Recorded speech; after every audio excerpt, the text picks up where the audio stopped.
Now, it has been over 3 weeks since Air India Flight 171 crashed in Ahmedabad, in India, marking one of the first wide-body airplane crashes in over 10 years.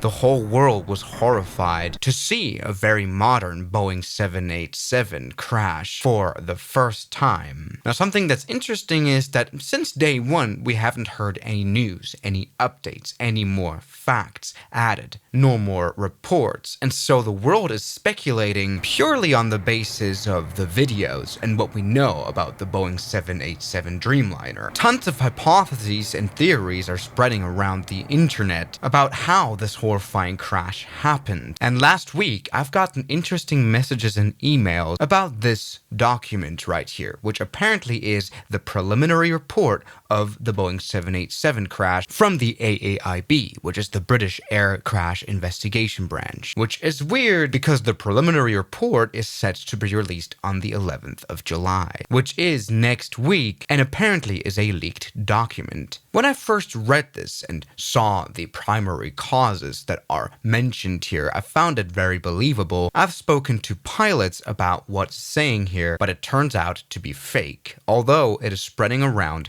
the internet. And today I wanted to talk about this preliminary report, which attempts to give us a reasonable explanation as to how a modern Boeing 787 with 2 modern GEnx engines can lose both engines after departure. You know, it is pretty safe to assume now that the Boeing 787 here that crashed somehow lost engine power just after rotation here at Ahmedabad. Somehow, just right after rotation, the airplane lost power completely, just like we just did now. People very quickly noticed that the so-called Rammar turbine was dispensed of the airplane, which automatically happens when the airplane loses electrical power, which is obviously generated normally by the engines. When that doesn't happen, the Rammar turbine deploys to produce a little bit of electricity. Now that is clear. We can hear the Rammar turbine here on this video of this Japan Airlines 787. Very clearly, sounds like a little prop, because it is a little prop. A noise that we can definitely hear as well. It sounds pretty much the same almost. The crew declaring mayday of no thrust not taking lift is a clear indication as well. Engines must have failed in some way. Also, you can see the landing gear being tilted a little bit forward instead of backward like it usually is, indicating that the pilots put the landing gear up. So the plane actually put landing gear up for a little bit, and during that process it tilts the landing gear the other direction, just like here, and then somehow hydraulic power was lost, once again indicating that in some way these engines failed. And so the question now since day one has been, how do these top modern GEnx engines fail at the same time? Basically, a mechanical failure, like for example a fan blade problem, can be practically ruled out. I don't think there was a defect in the engines themselves, because for both of them to fail at the same time is nearly impossible. These engines are supposed to carry you across oceans without problem. No, it's pretty realistic that there were outside factors involved. I mean, at first, a bird strike was suspected. Yes, a big flock of birds can pose imminent danger to an aircraft's engines, but the GEnx engines are so big and powerful that from the start I was like, that's gotta be some very big birds. Quite unrealistic to have birds fail both engines at the same time. And yes, judging by the CCTV video that came out a day after the crash, bird strike as a reason for dual engine failure can be ruled out as well. There's not really lots you can see. The airplane kind of crashed without any visuals happening. No flame out, no fire, no visible compressor stall. Also, if birds were to be involved in this crash, we would have definitely known by now. So in my recent video, I came up with another thesis, and that is fuel contamination. Something bad that can happen to an airplane is when water enters the fuel tank. Water obviously kills combustions of the engines and can shut it down, and it's happened before. Before I fly, I always check the fuel tanks, take a sample to see if there's water in it. That's very easy to spot, obviously. Fuel always swims above above water and it doesn't mix with it, so you'd see two layers, a clear one with water and a colored one, whichever fuel you use, swimming above. Now, water can very easily reach the fuel tanks, either through rainwater being able to enter the tank itself, although that's very unlikely on a plane like the 787 because the airplane is actually fueled from below the wing, of course, or the water could be in the actual fuel in the fuel tank of the gas truck itself. Now, this has happened before. I recently talked about Cathay Pacific Flight 780 as well in the video, where an A330 lost both engines because of water in fuel, which we can set in the flight simulator, and it very quickly fails engines. Right here in the flight sim, it fails both engines at the same time, whereas in real life, the two engines failed 50 minutes apart from each other. The crew were able to start one engine again and land safely, but that was definitely also because they were at a very safe and high altitude. If this incident would have happened at a lower altitude on approach or takeoff, this would have been a whole different story back in 2010. Same thing happened in 2021. Titan Airways A321 had a dual engine failure caused by fuel contamination as well. So water in the fuel tanks could be a very reasonable explanation, although it is a bit unlikely that it will be able to kill two engines at the same time completely, even though you do have to say, obviously an airplane has a fuel tank in the right wing, in the left wing, and in the center. And when the center tank is filled with fuel, then the aircraft uses the center tank first to feed both engines. So if that had water in it, it could hypothetically reach these two engines at the same time. But that is only if the center tanks were actually used. See, normally on shorter flights, ground staff will only fill the left and right tank. But after all, this was a flight from Ahmedabad to London, a long flight, so I would assume the center tank would be filled. Maybe with water. Now, this water in fuel problem would definitely be a physical, mechanical failure, whereas the world of aviation, in terms of its hypotheses, are leaning more and more toward some sort of electrical failure, that these engines actually worked fine, but somehow were electrically shut off. And I mean, it is true, in my video, I also talked about the battery thermal runaway problems. In the avionics bay of the front of the Boeing 787 is the main battery, which is a lithium-ion battery, and that had thermal runaway problems indeed, where it would actually catch fire, posing high danger to the whole avionics bay catching fire, which could mean that the whole electrics of the airplane fail. But first of all, these fire issues have been fixed, and second of all, would have no effect on the controllability of the engines. More on that later. Because now, let's talk about this fake preliminary report. Basically, it states that the aircraft experienced a cascading dual-engine FADEC failure. Now, what is FADEC and how can it fail? A FADEC is a computer, and it stands for Full Authority Digital Engine Control. And I would actually compare it to what cars have nowadays. In most modern cars, the gas pedal isn't linked up to the engine directly anymore. Instead, it's nothing more than,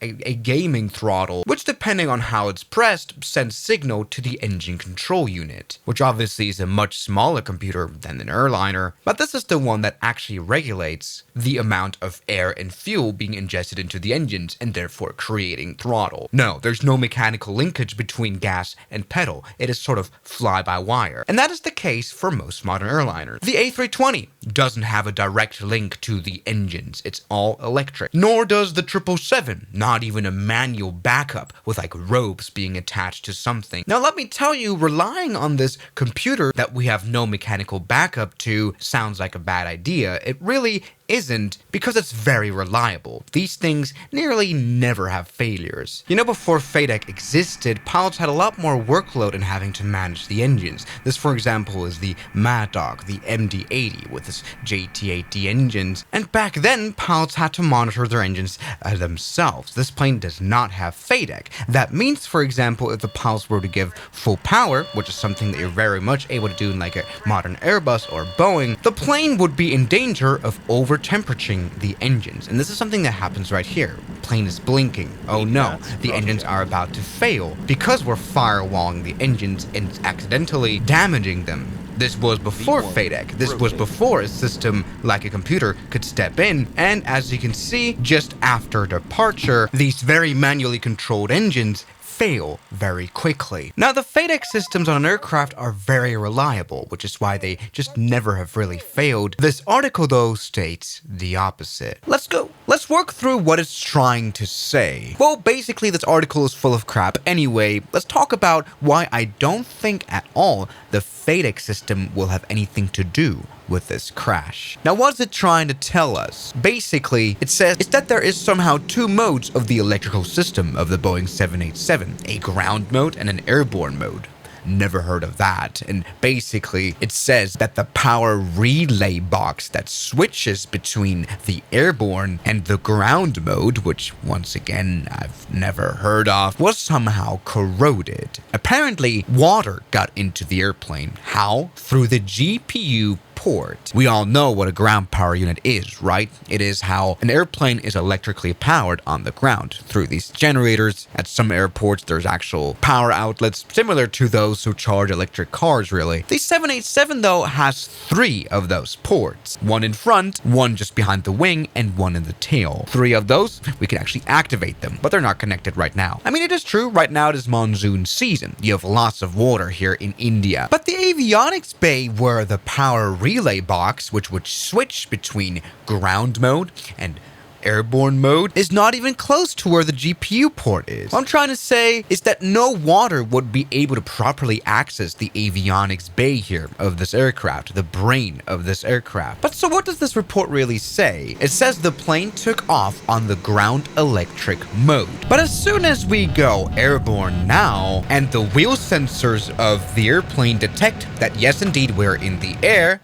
stop, the plane switches to its airborne mode. Now that transition doesn't work, and so we switch to no power at all mode. As you can see, we have just lost our instruments. Now when I first read this article, I was like, oh my god, if that really happened, then Boeing really did a design mistake. No one would ever have the entire electric systems change automatically in the most critical phase of flight. Why would you do such a thing? By the way, they didn't do this. There's no such thing as what I'm explaining to you.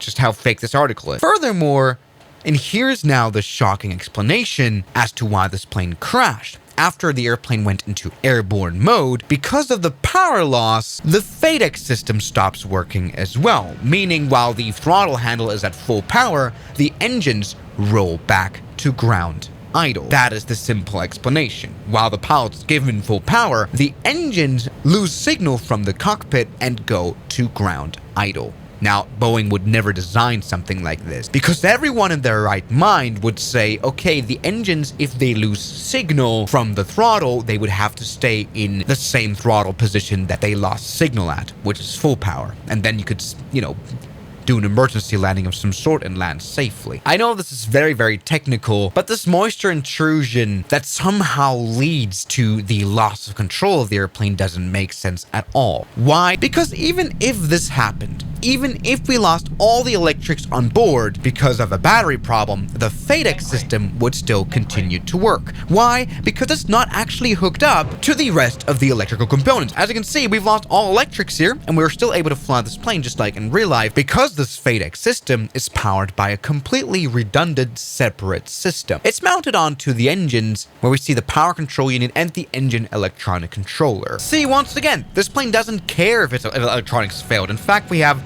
more issues with hydraulic. It can't steer the airplane properly, but engines really aren't a problem, which is why once again there's very little problems with FADEC, and it would be the first FADEC crash that I know of. But yes, at this early stage we can't even rule this out. Maybe the FADEC system could have in some way brought these engines to idle power, but there's a reason I highly doubt the FADEC has anything to do with it at all. Because after all, while at most the FADEC could bring the engine power to 0 or ground idle, it couldn't really shut the engines off completely, which is what I believe has happened because of the Remer turbine deployment. Yes, the Remer turbine does come out when, for example, hydraulic systems are lost or the electrics, but once again, even on an electric failure, the pilots would still have control over the engines, most likely. And by the way, take this whole video with a grain of salt, but I have a whole different idea. Because did you know that on modern jet engines, there is a system that can turn off the engines entirely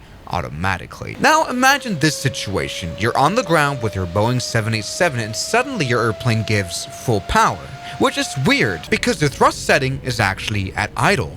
There is a bug here. Yes, this is something that can happen, either through a software issue or just a fuel metering valve going wide open uncommandedly, on accident. And now we have a case of controllable high thrust on the ground. Really bad situation. Your airplane's giving full power, although you don't want that. And this is why the FAA wanted Boeing to introduce a system called Thrust Control Malfunctioning Accommodation. What it would do in this case when the engines are running at full power and the system recognizes that it's delivering too much thrust, it shuts down the engines automatically. Yep, as you can see, these engines are being shut down automatically indeed. Now in 2019, this exact thing happened with an ANA Boeing 787, where basically the plane landed and the pilot applied reverse thrust too quickly. Now once again, a protection system meant for when the airplane is at the ground has lots of redundant ways of figuring out whether the plane is really on the ground or not. For example, it uses the rad out, the thing that creates the 150-40-30-10